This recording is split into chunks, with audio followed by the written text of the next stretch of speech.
lépp lu des ñu di ko def mu sax dafa am cosaan dafa am fu mu tegu dafa am lu ko waral màggal xam ngeen ne moo di fàttaliku bis boo amoon lépp nga di ko fàttaliku bu dellu see gis ngeen ne juddu yonent bi sallallahu alayhi wa sallam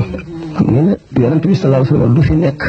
ñu di ko fàttaliku ndax boobu mu ngi fi kon saxaaba yi aadi woowu ñu woon bisu juddoom ñu di ko fàttaliku ndax moom mu ngi teew ak ñoom di leen digal di leen tere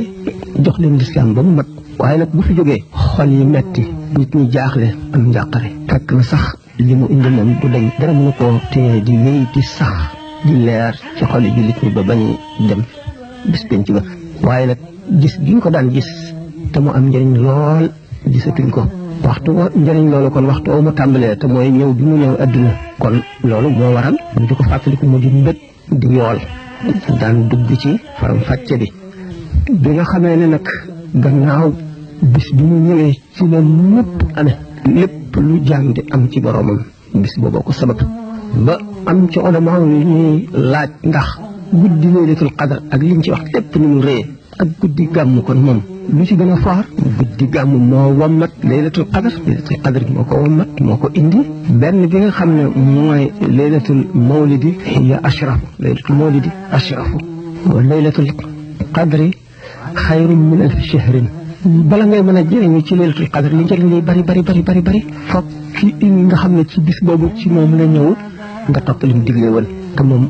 ci moom la jógee tegtari laylatul qadr ci moom la jógee njëriñal laylatul qadr kon gàmmu ki nga xam ne moom la ñuy fàttalikoo bisam mooy cosaan. avant Serigne Touba ndax nitu yàlla yi doon nañu màggal. waaw bi nga xamee ne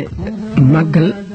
ñi ma waxoon ne mooy gàmmu ndax kenn waratu la wax gàmmu ndax yonent bi sallallahu alayhi wa sallam kenn du ne damay teg sama mbir fa mbiram tegoon kon mu ne màggal te màggalit taazim la rek mooy taazim kon wala fiit ne màggal taazim mooy màggal baatu arab la taazimul mawlidi leneen lu ñuy taazim la waaye ngir bëgg a ràññatle mu tudde wax ko ci wolof ndax dañoo wolofal lu bari ci lislaam ndax réew moo dem lamiñ wa ñuy waxe ak aada yi ñu am dañuy wàcce waxi lislaam ak jëfi lislaam ba ñu mën koo dégg ba mu toll ñoom moo tax màggal du ci sëñ Tuubaa la njëkke ci lislaam ndax sëñ Tuubaa lépp lu mu fi def rek daf ko teg ci sunna teg ko ci sharia ñi nga xam ne màggal nañ seen juddu bari na lool ñu tànn nag kenn ci ñi ci gën a fesle nga xam ne am na approbation maanaam yonent bi sallallahu alayhi wa sallam ak gaa yi yàlla ñëpp ànd nañ ca te daanañ ca teew ñu wax Cheikh Ahmadul Badawi radiallahu taala anhu ci surafaa yi la bokk sëti yonent bi sallallahu alayhi wa sallam Cheikh Ahmadul Badawi ma nga Tanta ci Égypte la dëkk mu ngi jamonoon teeg ku ñuy wax Cheikh Ibrahima Dasuqi ak Cheikh Ahmadul Rafayi ak Cheikh Abdul Qadir Jilaani ñu di ñeenti kàngam ñu xam ne ku ci ne jéggi na dayo Cheikh Ahmadul Badawi guddi juddoom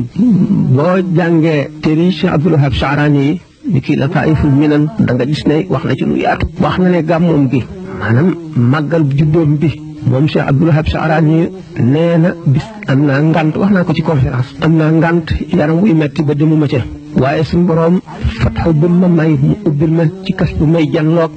nit yàlla ñi ñu jëm Misra maanaam Égypte ma gis nit ñoo xam ne fitna daf leen a gaar ak i tawat ba mënuñoo dox waaye ñii raam fas yéene dem fekk ji juddu ga ñii di bappu fas yéene fekk ji ñii di gëleemu fas yéene fekk ji ci liggéey ñii di sukkootu ci ay yet buñ doxee ba mu yàgg nopp ngir bëgguñu njëriñ li nekk ci guddi googu faat leen nee na ba mu ko defee ne mu ngi ne jar de ku gëm kasfu da nga xam li ma wax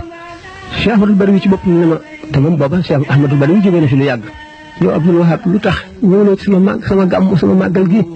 xanaa gisuloo gaa yi yàlla yooyu nga xam ne li leen dal ni mu tiise te teewul ñu fas yéene ñëw kon waroon ngaa def ne ñoom li la dal te nga ñëw juddu boo xam ne guddi gi yonent bi sallallahu alayhi wasallam def fi ñëw ak xulafaa ul arbaa kooku wuute ko dara jaru ko ñu gis ne kon màggal bisu juddu nit ku baax su ne la yoon la wu ñu tëral lu mel ne ni nga xamee ne boo amee mbëg sa xol bëgg nga sant yàlla bu fekkente ne am nga lu rëy li nga gën a bëgg ci àdduna mu jafe la lool bis ba nga ko amee doo ko fàtte mukk cant war la ci ba nga xam ne bis ba ñëwee sa xel dem ci la nga ca amoon bees gi mu beesaat dafay waral beesu cant nga war a taxawaat santati sa boroom ngir nga mucc ci kufraanu ni'ma mooy lan yàlla defal la lu rëy benn xamuloo ko wala nga xam ko woyofal gi mooy taxulaa def dara taxulaa yëngal dara loolu mooy cosaani màggal loolu mooy li nga xam ne moo wane ne màggal ci lislaam la bokk. waaye bi nga xamee ne sëñ Tuubaa dem na ci géej gi ba ñëw dem ba bëggoon la ba di ko ñaan ko suñu borom may ko xam ñu woon na muy dikkee ndax li suñu borom defoon ci moom nit ñi foog ko te boobu moom la mu bëggoon lépp amagu ko muy nëbbu nit ñi di jaamu boromam di def ay liggéey yu secret digganteem ak boromam nit ñi mayuñu ko jàmm fu mu toll ñu di fa mu ñaan nag suñu borom peex gu ko mën a may am li mu bëgg mooy am ngërëmal yàlla ba nga xam ne ku ko topp bu keroogee mu mën laa añal te du ko yëg mel ne géej gi loo ci tànq day mel ne tànqloo ci dara loolu ñu xam te suuf xam nañ ko bu baax. kon biñ ko mayee loolu mu ñaan te mooy may ko yaatu gu mën a defe li mu bëgg lépp bis boobu am na ci li mu bëggoon bis boobu jar naa màggal.